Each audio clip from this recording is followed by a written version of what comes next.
बिस्मिल्लाहिर्रहमानिर्रहीम। अस्सलाम वालेकुम क्लास फर्स्ट ईयर। आज आपका टॉपिक है वेक्टर प्रोडक्ट और क्रॉस प्रोडक्ट। ये आपका टॉपिक है।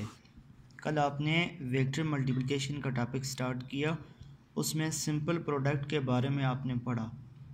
फिर सिंपल प्रोडक्ट में आपने सिंपल प्रोडक्ट के बारे में पढ़ा और सिंपल प्रोडक्ट के बाद स्केलर प्रोडक्ट यानी डॉट प्रोडक्ट के बारे में भी आपने पढ़ा।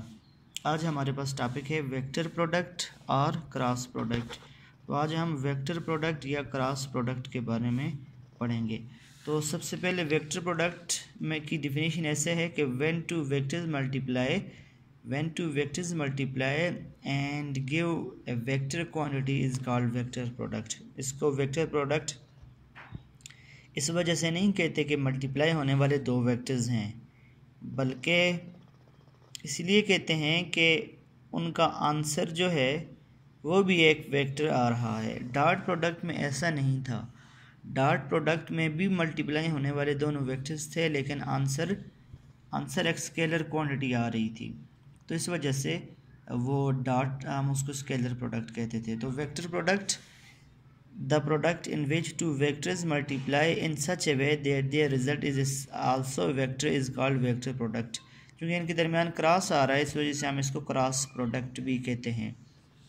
क्रॉस प्रोडक्ट को जब आप ओपन करते हैं तो ये हमारे पास आ जाता है A B sine of theta.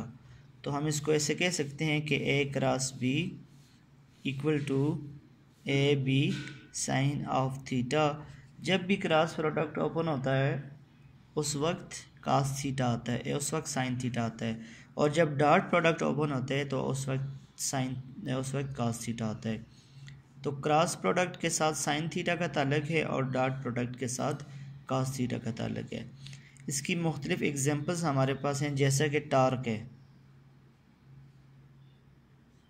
Torque में ऐसा होता है, torque is equal to R cross F. अब ये क्रॉस प्रोडक्ट है। इसकी और भी हमारे पास एग्जांपल हैं, जैसे कि S is equal to R cross theta. इसकी हमारे पास और एग्जांपल है L is equal to R cross P। ये मुख्तलिफ एग्जांपल्स हमारे पास हैं। ये टार्क है, ये लीनियर डिस्टेंस है एंगुलर डिस्प्लेसमेंट के साथ, और ये एंगुलर मोमेंटम और लीनियर मोमेंटम के साथ आपस में रिलेशन है।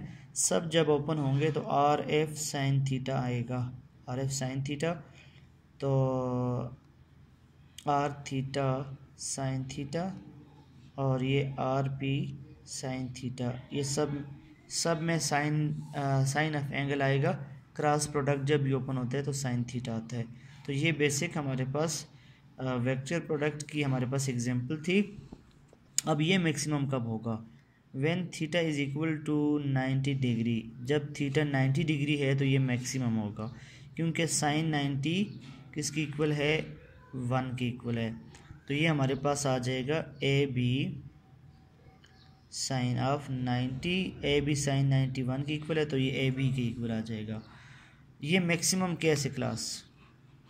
जब थीटा 0 डिग्री होगा उस वक्त साइन 0 की इक्वल होता है। जब साइन 0 के इक्वल हो जाए तो फिर हमारे पास ऐसी सिचुएशन है कि A cross B is equal to A B sine of 0, sine 0 की इक्वल है, तो ये सारा क्या हो जाएगा? 0। तो बिल्कुल क्रॉस प्रोडक्ट 0 हो जाएगा जब एंगल 0 डिग्री होगा। ये तो हमारे पास ये बात थी। अब यूनिट वेक्टर में कुछ चीज़ें आपने याद रखनी हैं। यूनिट वेक्टर्स ये एमसीक्यूज़ के लिए बहुत इंपॉर्टेंट हैं। यूनिट वेक्टर में आपने ये बात याद रखनी है कि आई डॉट आई ये 1 के बराबर है,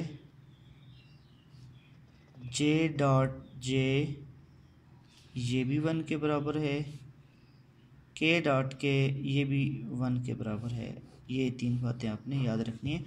आई जे डॉट जे के डॉट के ये तीनों किसके बराबर हैं? 1 के बराबर हैं। और अगर ये डिफरेंट हो जाएं, जैसे आई डॉट जे हो जाए ये भी 0 है, और जे डॉट आई हो जाए ये भी 0 है, के डॉट आई हो जाए ये भी 0 है, मतलब सब जब भी डॉट प्रोडक्ट दो डिफरेंट यूनिट वेक्टर्स के दरमियान होगा वो हमेशा ज़ीरो होगा, और जब भी डॉट प्रोडक्ट दो सिमिलर वेक्टर्स के दरमियान होगा तो वो हमेशा 1 होगा। उसकी रीज़न ये है कि सिमिलर वेक्टर्स हमेशा पैरेलल होते हैं, और पैरेलल आप ओपन करें तो आई डॉट आई ये हमारे पास काज थी 0 आ जाते हैं और काज 0 पे मैक्सिमम होते हैं, जबकि दो डिफरेंट यूनिट वेक्टर्स हमेशा परपेंडिकुलर होते हैं, और जब वो परपेंडिकुलर होंगे तो आई डॉट जे काज 90 आ जाएगा और काज 90 हमेशा 0 होगा।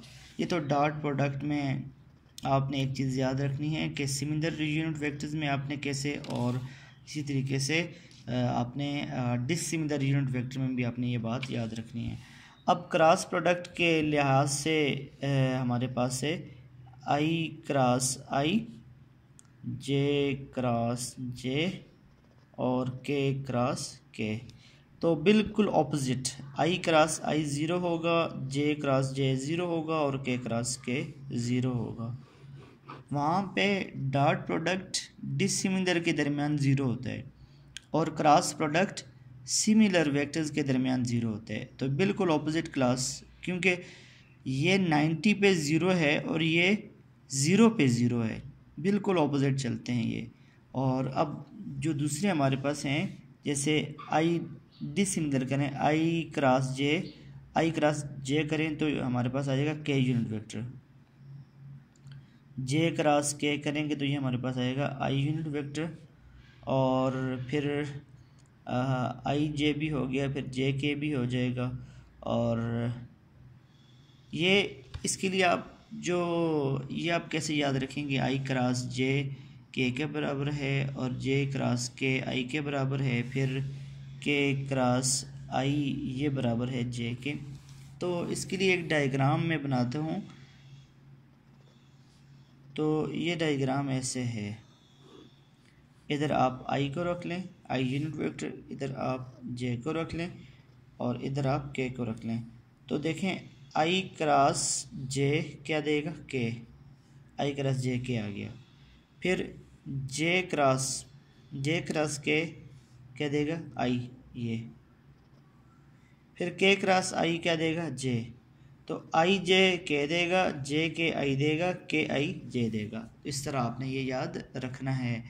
अब अगर ये ऑपोजिट कर लें, ऑपोजिट का मतलब ये है कि ऐसा हो जाए कि जे क्रॉस आई हो जाए और ये के क्रॉस जे हो जाए और ये आई क्रॉस के हो जाए, तो ये माइनस के हो जाएगा, ये माइनस आई हो जाएगा, ये माइनस जे हो जाएगा। जो ये हैं तो क्लास जो ये हैं ये सब एक दूसरे के, क्योंकि एंटी पैरेलल हमेशा ये एंटी क्लॉकवाइज चलता है। जब क्लॉकवाइज कर लेंगे तो आई क्रॉस के माइनस जे होगा, एंगल क्लॉकवाइज हमेशा नेगेटिव होता है। तो फिर जे क्रॉस आई तो देखें जे क्रॉस आई आप ऐसे चलेंगे एंटी क्लॉकवाइज, तो ये हमारे पास के आ जाएगा, के क्रॉस जे, फिर के क्रॉस जे, तो ये भी एंटी आई आ जाएगा। तो क्लॉकवाइज चलेंगे तो पॉजिटिव आ जाएंगे और एंटी क्लॉकवाइज नेगेटिव आएंगे। तो ये आपने क्लास याद रखने हैं, ये वेक्टर्स बहुत इंपॉर्टेंट है एमसीक्यूज़ के लिए। मैं अलग से इसकी पिक्चर भी अपलोड कर लेता हूँ, लेकिन आपने ये सारे याद रखने हैं।